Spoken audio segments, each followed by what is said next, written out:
उदयपुर रायचंद भवन, जहां शादी की तैयारियां चल रही थी। पूरे महल को तरह तरह के फूलों से सजाया गया था। एक तरफ मंडप सजा हुआ था, वहीं एक तरफ एक 65 साल का आदमी एक कुर्सी पर बैठा हुआ था, जिसके चेहरे पर चिंता के भाव थे, या कह सकते हैं एक डर था, और वह किस चीज का डर था ये तो वही जानता था। एक तरफ बोल्ड लेटर में अनन्या रचंद वेड्स अशोक ठाकुर लिखा हुआ था। हर तरफ शादी की रौनक लगी हुई थी और बारात का इंतजार था। वहीं दूसरी तरफ भवन के एक बड़े से बेडरूम में ड्रेसिंग टेबल के सामने ब्राइडल गेटअप में तैयार एक 18 साल की लड़की अपने दोनों हाथों पर चेहरे को टीका कर बैठी हुई थी और थोड़े गुस्से में भी थी। तभी एक 45 साल की औरत रूम में एंटर हुई और उसने पूरे कमरे का हाल देखकर अपना सर हिला दिया, क्योंकि पूरा कमरा फैला हुआ था। और वह औरत उस लड़की के कंधे पर हाथ रखकर बोली, प्रिंसेस।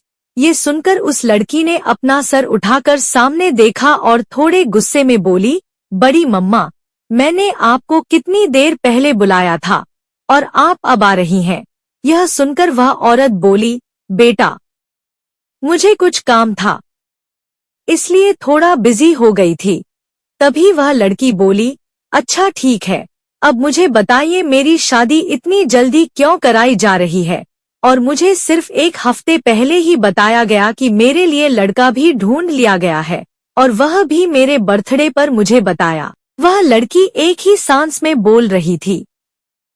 तभी वह औरत यानी सुमित्रा रायचंद बोली, बस बस प्रिंसेस, थोड़ा सांस लो और ये लो पानी पियो, और हाँ, मुझे देख तो लो, तुम कैसी लग रही हो दुल्हन के गेटअप में। और ये कहकर वह उसे ऊपर से नीचे तक देख रही थी। गोरा रंग, चेहरे पर मासूमियत, लाइट पिंक कलर का ब्राइडल लहंगा, ऊपर से मैचिंग ज्वेलरी और हल्का मेकअप, 5.4 इंच की हाइट। इस सब के साथ अनन्या बहुत खूबसूरत लग रही थी, जिसे देखकर उसकी बड़ी माँ अपने हाथों से पहले उसकी बालें सहलाई और फिर उसके काला टिका लगाते हुए कहती हैं, तुम्हें किसी की नजर न लगे। ये सुनकर अनन्या बोली, बड़ी माँ, आपने मेरे सवाल का जवाब नहीं दिया। तभी एक और औरत अंदर आई और बोली, दी, आपको भैया बुला रहे हैं, आप चलिए, यह तो ऐसे सवाल करती रहेंगी। इस पर अनन्या मुंह बनाते हुए बोली, मम्मा, आप मुझसे कुछ भी प्यार नहीं करती। तभी ममता जी बोली, इतना भी नहीं। फिर थोड़ा रुककर स्माइल करते हुए बोली, बल्कि बहुत सारा। और उन्होंने भी वैसे ही अनन्या की बालें सहलाई और उनकी आंखें थोड़ी नम हो गई थी। इससे पहले यह देखकर अनन्या रोती, वह फिर मुस्कुराते हुए बोली, अच्छा, अब मैं चलती हूँ क्योंकि बारात आने वाली होगी। बारात आने वाली नहीं, बल्कि आ गई है। भाभी चलिए, स्वागत भी करना है। यह कहते हुए एक और औरत अंदर आई और उन्हें देखते ही अनन्या ने हग कर लिया और बोली, चाची। तभी बीच में ही सुमित्रा जी बोली, अच्छा, अब चलो, हमें बारात का भी स्वागत करना है। ये सुनकर उन दोनों ने हाँ में सर हिलाया और वहां से चली गई, और अनन्या वहीं बैठकर खाना खाने लगी। नीचे पूरा रायचंद परिवार गेट पर खड़ा होकर अपने राजस्थानी तरीके से बारात का स्वागत कर रहा था। स्वागत करने के बाद जैसे ही सब लोग अंदर आते हैं, तभी बहुत सारी ब्लैक कार्स रायचंद भवन के आगे आकर रुकती हैं, जिनमें से एक ब्लैक कलर की न्यू एडिशन कार उन कार्स के बीच में खड़ी थी। उन कार्स में से बहुत से आदमी ब्लैक कपड़ों में गन्स के साथ बाहर आते हैं। उनमें से एक आदमी आकर बीच में खड़ी उस ब्लैक कार का गेट खोलता है, जिसमें से एक 23 साल 5.8 इंच की हाइट का एक हैंडसम शार्प जॉलाइन वाला लड़का निकलता है, जिसने व्हाइट शर्ट पर ब्लैक पैंट पहनी हुई थी। तभी वही बराबर में खड़ा आदमी बोला, बॉस, सिक्योरिटी बहुत टाइट है। जिसे सुनकर वह लड़का तिरछा मुस्कुराते हुए बोला, कपिल, ऋषभ कुंद्रा इतना कच्चा गेम नहीं खेलता, यह कहते हुए उसने अपने टैब पर कुछ किया और फिर कपिल को कुछ इशारा किया, जिसे देखते ही कपिल और बाकी लोग भी अपनी अपनी गन्स के साथ अंदर चले गए। फिर वह लड़का अर्थात ऋषभ जोर से हंसा। वह हंसी इतनी खतरनाक थी कि जिसे कोई देख लेता उसकी रूह कांप जाती। फिर ऋषभ ने भी अपनी दोनों गन्स को अपनी वेस्ट पैंट में रखा और वह भी अंदर गया।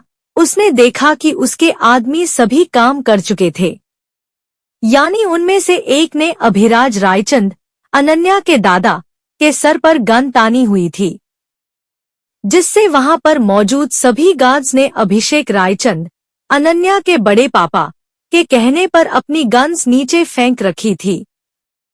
बाकी परिवार वालों पर भी किसी न किसी ने गन तानी हुई थी, सिवाय फीमेल्स के, और ऐसे ही ऋषभ के ही आदेश थे। औरतों पर भले ही गन पॉइंट नहीं हुई थी, लेकिन उनमें से किसी में भी इतनी हिम्मत नहीं थी कि वह कुछ करे, क्योंकि वह बहुत डरी हुई थी। अचानक खुशी के मौके पर ये सब होने से वह डरी हुई भी थी और उनकी आंखें भी नम थी। और ये सब देखकर ऋषभ एक डेविलिश स्माइल करके सीधे ब्राइड रूम में गया और उसने अनन्या को बेहोश करके ब्राइडल स्टाइल में उठाया और नीचे ले आकर सीधे अपनी कार के पास आया और फिर उसने पैसेंजर सीट का गेट खोलकर उसमें अनन्या को अच्छे से बैठाया और फिर से वह अंदर आया, जिसे देखकर अभिराज जी अपने मन में बोले, वही हुआ जिसका डर था। जिसे देखकर ऋषभ तेज आवाज में बोला, बिल्कुल सही, डर था आपका। ये सुनकर अभिराज थोड़ी हैरानी से बोले, इसको मेरे मन की बात कैसे पता चली? जिसे देख ऋषभ हल्का सा तिरछा मुस्कुराया और फिर उसने कपिल को कुछ इशारा किया, जिसे देख कपिल एक आदमी से कुछ कहा और उसे कपिल की बात सुनते ही नीचे जमीन पर पड़ी सारी गन्स उठाकर बैग में डालने लगा। और उधर ऋषभ ने अपनी पॉकेट से लाइटर निकालकर उस नाम को जला दिया जहां बोल्ड लेटर में अनन्या रचंद वेड्स अशोक ठाकुर लिखा हुआ था। ऋषभ बिना किसी भाव के उसको जलते हुए देख रहा था।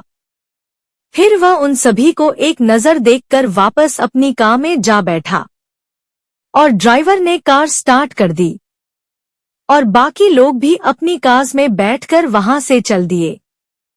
अगला दिन मुंबई। कल रात ही ऋषभ अनन्या को उदयपुर से डायरेक्ट मुंबई अपने विला ले आया था। एक बने से बेडरूम में किंग साइज बेड पर अनन्या आराम से अपने दुल्हन के ही गेटअप में सो रही थी, जैसे उसका किडनैप हुआ ही नहीं हो, क्योंकि ऋषभ उसे विला लाकर डायरेक्ट उसको उसके रूम सुलाकर बाहर चला गया था कि तभी कोई आकर रूम की विंडो के कर्टन हटा देता है, जिससे पूरे रूम में रोशनी फैल जाती है और सूरज की किरणें अनन्या के चेहरे पर पड़ती है, जिससे वह कसमसाते हुए अपना मुंह पिल्लों में छुपा लेती है। थोड़ी देर बाद अनन्या को फील होता है कि उसके नीचे से किसी ने पिल्लो खींच लिया है, जिससे वह चिढ़कर उठ जाती है और दोनों हाथों से बच्चों की तरह अपनी आंखें मलने लगती है और अपनी नींद भरी आंखों से सामने देखती है तो एकदम से उसकी आंखें बड़ी हो जाती है और एकदम से तेज आवाज में कहती है, तुम। जिसे सुनकर ऋषभ उसे अजीब नजरों से देखते हुए कहता है, क्यों इतनी जल्दी भूल गई क्या? ये सुनकर अनन्या को पिछले दिन की बातें याद आती है जो उसके साथ हुआ था। फ्लैशबैक। अनन्या अपने ब्राइड रूम में ही थी और वह अपने फोन में कुछ स्क्रॉल कर रही थी कि तभी उसके रूम का गेट खुलता है। अनन्या अपने फोन की तरफ देखते हुए बोली, भाई आपको फाइनली मेरी याद आ गई। ये कहकर वह जैसे ही अपना सर उठाती है, उसकी आंखों में डर की एक लहर दौड़ जाती है। अनन्या थोड़ा लड़खड़ाती हुई आवाज में कहती है, तुम को कौन हो? जिसे देख ऋषभ एविल स्माइल करते हुए कहता है, जस्ट काम डाउन प्रिंसेस, जल्द पता चल जाएगा। ये कहते हुए ऋषभ अनन्या के पास आ गया था। तभी उसने अनन्या को उसकी कमर से पकड़ते हुए अपने करीब खींच लिया। ये सब इतनी जल्दी हुआ कि अनन्या को तो कुछ भी समझ नहीं आया। वो बस हैरानी से ऋषभ की आंखों में देख रही थी। तभी ऋषभ ने अपनी पॉकेट से एक इंजेक्शन निकला और अनन्या के कंधे में इंजेक्ट कर दिया। इसे फील करते ही अनन्या के मुंह से हल्की सी आह निकली और धीरे धीरे उसकी आंखें बंद हो गई। इसी के साथ वह पूरी तरह से बेहोश हो गई। Flash back and present time. ये सब सोचते ही अनन्या अपने होश में आती है और ऋषभ की तरफ अपनी रोनी सी शक्ल बनाकर देखती है, जो बिना किसी भाव के खुद उसी की तरफ देख रहा था। तभी अनन्या के आंखों से आंसू बहने लगते हैं, जिसे देख ऋषभ की आंखें सर्द हो जाती है। अचानक से वह तेज आवाज में कहता है, don't dare to cry princess. जिसे सुनते ही अनन्या उसकी तरफ देखकर कहती है, फिर अपना सर झुकाकर, रो नहीं तो क्या करूं, तुम मुझे मेरी शादी से ऐसे ही किडनैप करके ले आए। हाँ, भले ही मैं शादी नहीं करना चाहती थी, तो क्या तुम मुझे ऐसे ही किडनैप कर लाओगे? और हाँ, मेरी फैमिली कितनी परेशान हो रही होंगी। और दादू का तो बीपी हाई हो जाता है। धीरे धीरे बोले ही जा रही थी और उसकी आंखों से आंसू का एक कतरा ही बहा था कि तभी ऋषभ गुस्से में लगभग चिल्लाते हुए, I said don't dare to cry dot. गुस्से में ऋषभ की आवाज इतनी सर्द होती थी कि अच्छे खासे इंसान की भी रूह कांप जाती थी। वो तो फिर भी अनन्या थी, जिससे कभी भी रायचंद परिवार में से किसी ने भी इस तरह बात नहीं की थी, तो उसके तो बर्दाश्त के ही बाहर था, जिससे वह बुरी तरह हिचकियां लेने लगती है और इसी के साथ उसकी हालत भी खराब होने लगी थी। तभी ऋषभ साइड टेबल पर रखा पानी गिलास उसकी तरफ बढ़ता है। अनन्या सहमी नजरों से पहले एक नजर उसको देखती है और फिर ऋषभ के हाथ से गिलास लेकर एक ही सांस में सारा पानी पी लेती है। इसी के साथ उसकी हिचकियां भी काफी ऑलमोस्ट ठीक हो गई थी। ऋषभ अनन्या के हाथ से गिलास लेकर साइड टेबल पर रखते हुए कहता है, फ्रेश होकर नीचे चले जाना, लीजा तुमको ब्रेकफास्ट दे देगी। उसके बाद do whatever you want except इस विला से बाहर जाने के। तभी अनन्या तपाक से बोलते ऐसे रहे हैं जैसे ये मुझे ट्रिप पर। अनन्या ने इतना ही बोला था कि उसकी नजर ऋषभ पर जाती है, तो उसकी आवाज उसके मुंह में ही रह जाती है। इस बार ऋषभ उसे एक नजर देखकर नीचे चला जाता है। ऋषभ के जाने के बाद अनन्या बेड से उतरकर बारी बारी से पूरा रूम देखते हुए वह क्लोजेस्ट तक पहुंच जाती है। जैसे ही वह फर्स्ट वार्डरोब ओपन करती है, उसकी आंखें हैरानी से फैल जाती है। अनन्या हैरानी से ये लड़कियों के इतने सारे कपड़े यहाँ क्या कर रहे हैं। तभी अनन्या अपना खुराफाती दिमाग चलाते हुए, कहीं इन्होंने मेरी तरह और भी लड़कियों को तो किडनैप नहीं किया हुआ। अगर ऐसा है तो मुझे पता लगाना होगा। तभी अनन्या खुद से ही, अरे अनन्या क्या कर रही हो, इससे पहले मुझे नहाना भी तो है और उसके बाद ही तो मैं ब्रेकफास्ट करके अपना जासूसी दिमाग चला पाऊंगी, क्योंकि खाली पेट तो मुझे कुछ भी नहीं सूझता। इतना कहकर अनन्या उसमें से एक येलो कलर की मिड थाई लेंथ ड्रेस लेकर वॉशरूम चली जाती है। अब ये मत कहना कि उसको वॉशरूम का कैसे पता, क्योंकि मैंने पहले ही बोला उसने पूरा रूम एक्सप्लोर कर लिया है। शावर लेने के बाद अनन्या सीधे नीचे डाइनिंग हॉल में जाती है। तभी लिजा उसके पास आकर और अपना सर झुकाकर, एमएम आप क्या लेंगी ब्रेकफास्ट में? ये सुनते ही अनन्या खुशी से अपने फेवरेट सारे फास्ट फूड की लिस्ट उसको बता देती है। ऑर्डर लेते ही लिजा अपना सर हाँ में हिलाकर किचन में चली जाती है। थोड़ी देर बाद अनन्या ब्रेकफास्ट करने के बाद एक मैड की हेल्प से पूरा महल देख रही होती है। आरके इंडस्ट्रीज 29वें फ्लोर पर बने बड़े से ऑफिस में एक किंग साइज हेड चेयर पर बैठकर ऋषभ एक फाइल देख रहा था कि तभी गेट नॉक होता है। ऋषभ फाइल की तरफ ही देखते हुए कम इन। तभी कपिल अंदर आकर, बॉस वह मूवमेंट कर रहे हैं और पता चला है कि आपके खिलाफ कुछ प्लेन भी कर रहे हैं। तभी ऋषभ ईविल स्माइल करते हुए, करने दो कपिल, लोगों को लगता है कि वह गेम खेलेंगे और जीत जाएंगे, पर ऋषभ कुंद्रा के साथ ये सब इम्पॉसिबल है। क्योंकि ऋषभ कुंद्रा के साथ खेलने वाला जीतना तो बहुत दूर, हारने के काबिल भी नहीं बचता, बस फंसता है फंसता। इतना कहकर ऋषभ जोर से हंसने लगता है। कपिल ऋषभ को देखते हुए अपने मन में, पता नहीं लोग क्यों आते हैं अपना बैंड बजवाने। कपिल सोच ही रहा था कि तभी ऋषभ ने उसे कुछ ऑर्डर दिया और ऑर्डर लेकर कपिल केबिन से चला गया। वहीं ऋषभ ने केबिन की गिलास वाल के पास जाकर अपने दोनों होठों के बीच सिगरेट फंसाई और अपनी पॉकेट से लाइटर निकलकर जलाकर सिगरेट के कश लेने लगता है। वो कुछ सोचते हुए मुंबई को देख रहा था कि तभी नोटिफिकेशन की आवाज से उसका ध्यान टूटता है। ऋषभ के फेस पर नोटिफिकेशन की आवाज सुनकर एक रहस्यमय मुस्कुराहट आ जाती है। तभी वह कॉफी टेबल पर रखे रिमोट से टीवी ऑन करता है। टीवी पर इस वक्त ऋषभ की अनन्या को किडनैप करने वाली न्यूज चल रही थी। न्यूज कुछ ऐसी थी कि सूत्रों से पता चला है द बिजनेस टकून और बिजनेस वर्ल्ड पर राज करने वाले ऋषभ कुंद्रा ने अनन्या रायचंद, जो राजस्थान के जाने माने बिजनेसमैन और राजस्थान पर राज करने वाले रायचंद परिवार की इकलौती बेटी है, उनकी शादी के ही दिन उनका किडनैप कर लिया है।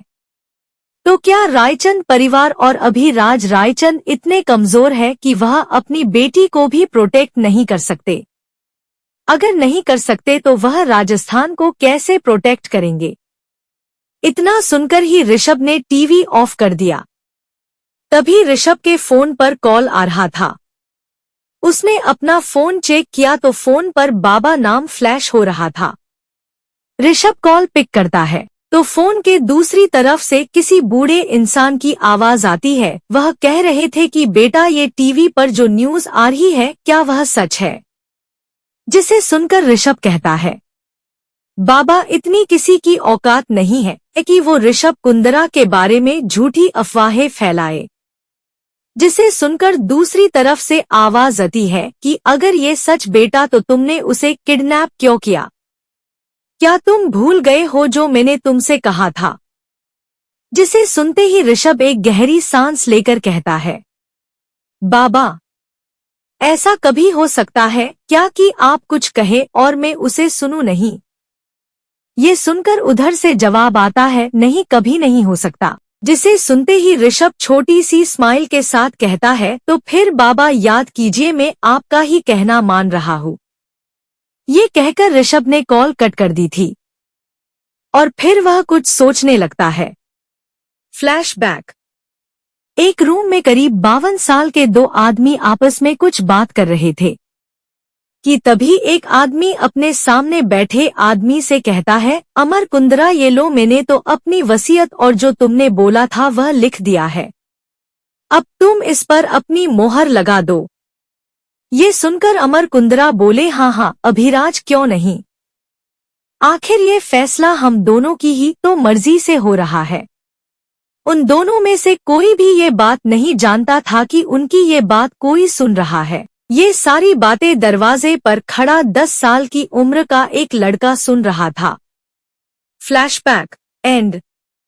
ये सोचते हुए अनजाने में ही ऋषभ के फेस पर एक छोटी सी स्माइल आ जाती है और वह कहता है, बाबा, आपकी ही तो बात मानी थी तब भी और आज भी। ऋषभ का विला। अनन्या अब तक सिर्फ आधा ही विला घूम पाई थी क्योंकि ये विला बहुत बड़ा था और वह थक भी गई थी। भले ही ये सब उसके लिए कोई बड़ी बात नहीं थी क्योंकि रायचंद भवन भी काफी बड़ा था, लेकिन उसने कभी भी अपनी लाइफ में एक ही दिन में पूरा भवन नहीं घुमा था। और ऋषभ का विला रायचंद भवन से भी बड़ा और मॉडर्न था। अनन्या थक कर उस मैड से कहती है जो उसे गाइड कर रही थी, अब आप रहने दीजिए, मुझे अब नहीं घूमना क्योंकि मैं थक गई हूँ। ओके एमएम, कोई बात नहीं, आप बैठिए, मैं आपके लिए पानी ले आती हूँ। उस मैड के जाने के बाद अनन्या कुछ सोचते हुए आइडिया। फिर खुद से ही, क्या अनन्या तू भी कितनी पागल है, ये चीज तू पहले नहीं सोच सकती थी? तभी वही मैड अनन्या को पानी का ग्लास दे देती है और अनन्या पानी पीने के बाद उस मैड को वही रोक लेती है और थोड़ा नर्वस होते हुए उससे पूछती है कि क्या इस घर में मेरे अलावा और भी लड़कियां रहती है, जिस पर वह मैड अजीब तरह से उसकी तरफ देखते हुए जवाब दे देती है, यस मैम ऑफ कोर्स रहती है। ये सुनते ही अनन्या की आंखें हैरानी सी फैल जाती है और फिर अपने मन में कहती है, इसका मतलब मेरा शक सही था। लेकिन इससे आगे वह उस मैड कुछ पूछ पति वह मैड अनन्या को अपने ही ख्यालों में घूम देखकर वहां से पहली ही चली गई। अनन्या खुद से ये तो चली गई। चल अनन्या, आप टाइम आ गया है दादू की वॉरियर प्रिंसेस बनने का। एक मिशन तो कंप्लीट, अब अगला मिशन है उन लड़कियों का पता लगाना कि उस खड़ूस इंसान ने उन सबको कहाँ छुपाया है। ये सारे ख्याली पुलाव अनन्या अपने दिमाग में बनाए जा रही थी। टीवी पर न्यूज़ देखने के बाद पूरे रायचंद परिवार का तो दिमाग ही खराब हो गया था। सब लोग एकदम चुप लिविंग रूम ही बैठे थे और सब बहुत गुस्से में थे। वहां पिन ड्रॉप साइलेंस, सिर्फ गुस्से में ली जाने वाली आवाज़न का ही शोर था। धासकर अभिषेक कुंद्रा, क्योंकि ये सारा प्लान उसी का था, ऋषभ को सोशल मीडिया के थ्रू अपनी बेइज्जती के बदला लेने का।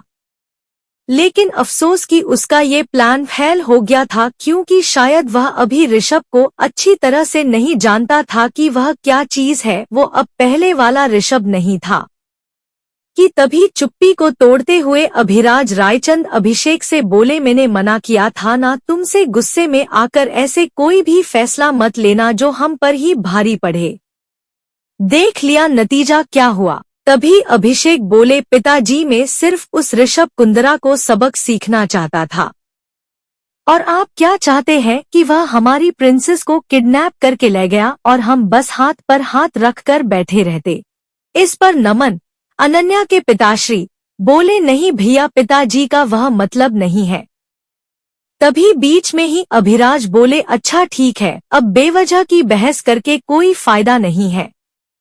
अब हमें ही कुछ सोचना होगा कि हम हमारी प्रिंसेस को उस ऋषभ कुंद्रा के चुंगल से कैसे बचाकर वापस लाए। रात का वक्त, ऋषभ की कार उसके विला के आगे आकर रुकती है। एक गार्ड आकर पैसेंजर सीट का गेट खोलता है। ऋषभ कार से निकलकर अंदर जाता है तो एक मैड अपना सर झुकाकर वहीं आकर खड़ी हो जाती है। ऋषभ उससे अनन्या के बारे में पूछता है कि वह कहाँ है और उसने डिनर किया कि नहीं। उसके पूछने पर वह मैड कहती है, सर वह अपने रूम से नहीं आई है, मैंने उनसे डिनर के बारे भी पूछा था, उन्होंने मना कर दिया था।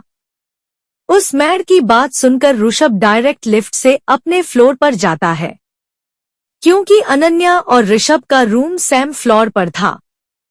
ऋषभ अनन्या के रूम का गेट खोलकर देखता है कि अनन्या बेड पर उल्टी लेटी हुई थी और उसने अपना चेहरा पिलो में छुपा रखा था और सिसकियों की आवाज आ रही थी, जिससे ऋषभ का चेहरा सर्द हो गया था। वह बेड के पास जाकर अनन्या से कहता, गेट अप, जिसे सुनकर अनन्या अपना न में सर हिला देती है, जिसे देखते ही ऋषभ की दोनों भौहें तन जाती है और वह एक गहरी सांस लेकर अपनी गर्दन पर हाथ फेरता है।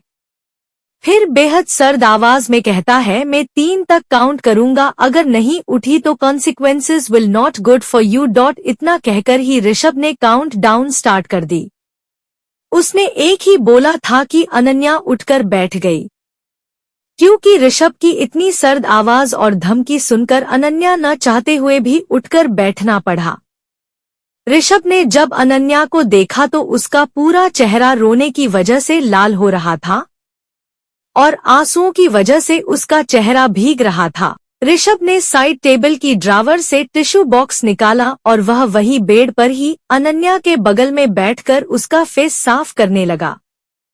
उसके ऐसा करने से अनन्या बड़ी मासूमियत से उसे देखने लगी। वही ऋषभ का पूरा ध्यान अनन्या के फेस पर था। ऋषभ अभी उसका फेस साफ कर ही रहा था कि अनन्या एकदम से बोली, मुझे घर जाना है, मुझे अपने घर जाना है। ये सुनकर ऋषभ के हाथ रुक गया और उसने अनन्या से अपनी कोल्ड वॉइस में कहा, चुप होकर पहले खाना खाओ। जिस पर अनन्या ने अपनी रोनी सी शक्ल बनाकर कहा, नहीं मुझे घर जाना है। ऐसा करते हुए वह बिल्कुल एक छोटी बच्ची लग रही थी जो अपनी बात मनवाने के लिए जिद कर रही हो। उसे ऐसा करते देख एक पल के लिए ऋषभ को उस पर प्यार आने लगा था, लेकिन अगले ही पल उसका चेहरा फिर से सख्त हो गया था जब अनन्या फिर से सिसक सिसक कर रोने लगी। ऋषभ उससे अपनी सख्त आवाज में बोला, don't dare to cry Ananya रचंद। जिसके बाद अनन्या का रोना सिसकियों में बदल गया था। ऋषभ उसे एक नजर देखकर रूम से बाहर चला गया।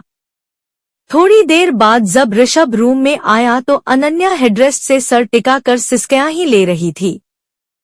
ऋषभ के हाथ में एक ट्रे थी, उसने वह ट्रे साइड टेबल पर रखकर पहले तो अनन्या को पानी दिया, फिर उसके बाद खाने का एक बाइट उसकी तरफ बढ़ा दिया। अनन्या उस बाइट की तरफ देखकर ना में सर हिला रही थी, लेकिन जब उसने ऋषभ को उसे घूरते पाया तो उसने चुप होकर खाना खा लिया। उसे खाते देख ऋषभ अपने मन में ही बोला, सच अ स्टबर्न गर्ल। ऐसे ही ऋषभ ने उसे सारा खाना खिला दिया और बीच बीच में खुद ने भी खा लिया था। खाना खिलाने के बाद उसने ट्रे नाइट स्टैंड पर रख दिया और वॉशरूम चला गया। थोड़ी देर बाद जब वॉशरूम का गेट खुला और ऋषभ बाहर आकर बेड की तरफ बढ़ गया। अनन्या ने भी चेंज करके नाइट सूट पहन लिया था और वह अभी बेड पर करवट लेकर दूसरी तरफ मुंह करके लेटी हुई थी। ऋषभ भी चेंज करके बेड पर उसी की बगल में आकर लेट गया। अनन्या को जैसे ही अपने पीछे किसी प्रेजेंस फील हुई तो उसने पलटकर ऋषभ को देखा और एकदम बैठकर तेज आवाज में बोली, आप यहाँ क्या कर रहे हैं?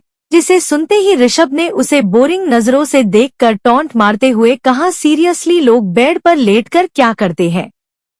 अनन्या ने अपनी बात संभालते हुए कहा, मेरा मतलब है आप यहाँ क्यों लेटे हैं?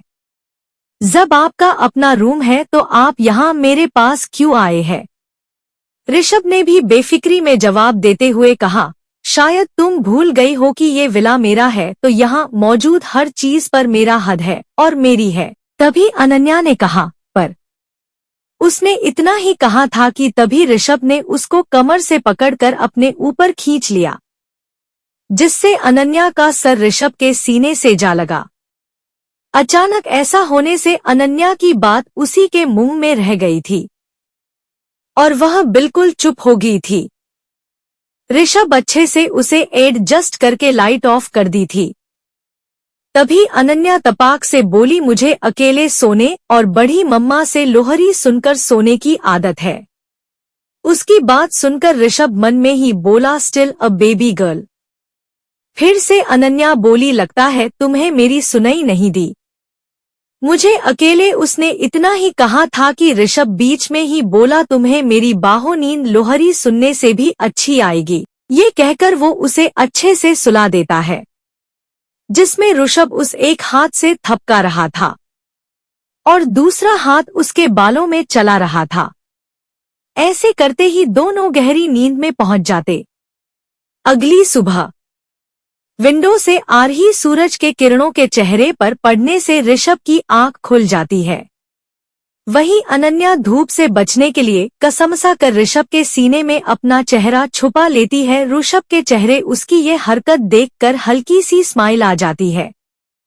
फिर वह उसे साइड में अच्छे से लेटाकर वॉशरूम चला जाता है और फिर फ्रेश होकर जिम चला जाता है। ये उसका डेली रूटीन का ही एक हिस्सा था। रायचंद भवन। सब लोग डाइनिंग रूम बैठकर ब्रेकफास्ट कर रहे थे कि तभी नमन, अनन्या के पिताश्री, बोले, पिताजी आपने प्रिंसेस को वापस लाने के बारे में क्या सोचा है? जिस पर अभिराज बोले, यही कि मैं इस बारे में खुद अमर से बात करूंगा।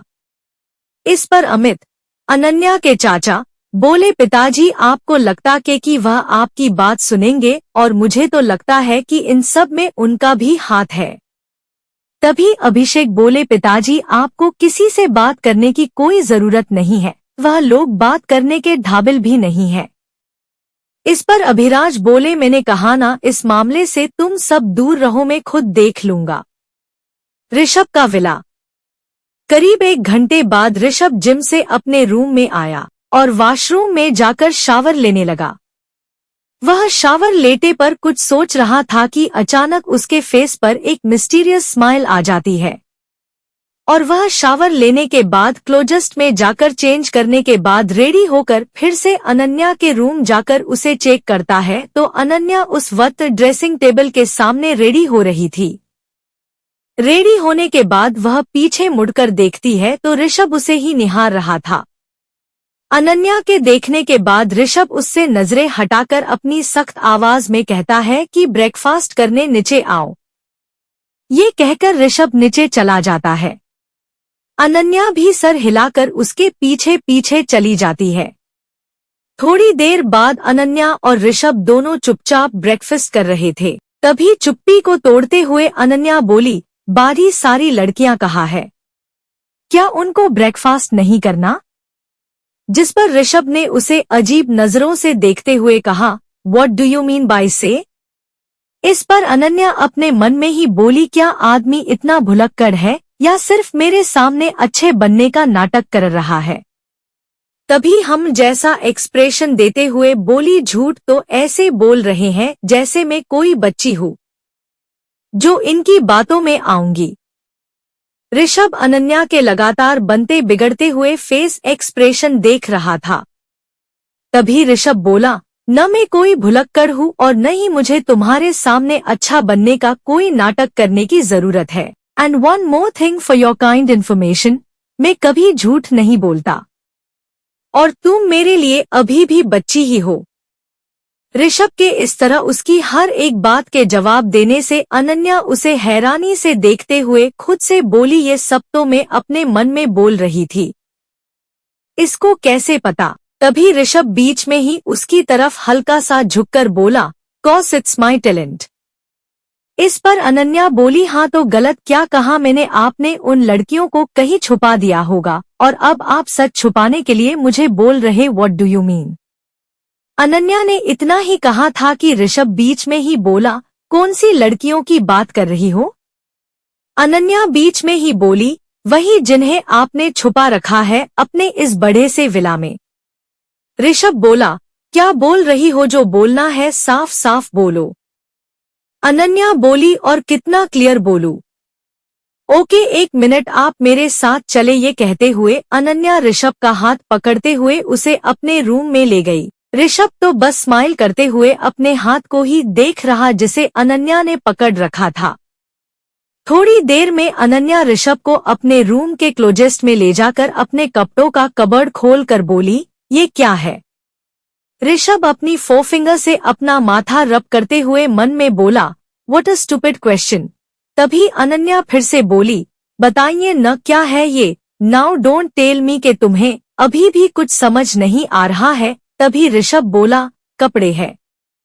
तभी अनन्या बीच में बोली, ये तो मुझे भी दिख रहा है, आप बताए ये इतने सारे कपड़े किसके हैं? ऋषभ बोला, किसके होंगे, तुम्हारे हैं। अनन्या उससे बोली, झूठ, बिल्कुल झूठ। जब आपने मेरा किडनैप किया था तब किया अपने मेरे कपड़ों की पैकिंग की थी। इस पर ऋषभ अनन्या को घूरते हुए बोला, अभी नीचे मैंने तुमसे क्या कहा था? और हाँ, हर शहर में मॉल या शॉप नाम की भी चीज होती है जहाँ लड़कियों के भी कपड़े मिलते हैं। तभी अनन्या बोली, वो तो आपने मेरे लिए शॉपिंग की थी, पहले बताना चाहिए था, पहले बताते तो ऐसी गलतफहमी ही नहीं होती। इस पर ऋषभ उसे घूरते हुए बोला, जहाँ इतना बोलती हो तो एक बार डायरेक्टली आकर भी पूछ सकती थी। इस पर अनन्या मुंह बनाते हुए बोली, मैं क्या ज्यादा बोलती हूँ? ऋषभ उसके ऊपर हल्का सा झुककर बोला, बहुत ज्यादा। इस पर अनन्या चिढ़ गई थी और बोली, जो भी है, अब मेरा मकसद पूरा हो गया तो अब आप मुझे जाने दो। ऋषभ अपनी एक आईब्रो चढ़ाकर बोला, कैसा मकसद? तभी अनन्या तपाक से बोली, अरे उन लड़कियों को बचाने का मकसद, मतलब वह गलतफहमी थी, लेकिन सच होता तो उन्हें। तभी ऋषभ बीच में ही बोला, सीरियसली अगर ऐसा होता तो तुम्हें लगता है कि तुम किसी को भी मेरी भेद से रिहा कर सकती हो? इस पर अनन्या एकदम बोली, यस, क्योंकि मेरे दादू कहते हैं I am a warrior princess. तभी ऋषभ बोला, वह तो तुम हो बट मेरे सामने नहीं। अगर होती तो यहाँ से कब का रहा हो चुकी होती। अनन्या अपने दोनों हाथ बांधते हुए बोली, अच्छा ऐसा है तो मैं तुम्हें आज ही यहाँ से जाकर दिखाऊंगी। ऋषभ एरोगेंटली बोला, ट्राई इट। तुम्हारा एक कदम भी इस विला के बाहर गया तो तुम्हें पूरी जिंदगी इस विला में ही याद रखूंगा। और हाँ, ऐसा करने में मुझे कोई प्रॉब्लम नहीं है। अनन्या हैरानी से बोली, व्हाट? फिर रुवासू होते हुए, तो क्या तुम मुझे कभी भी यहाँ से जाने नहीं दोगे?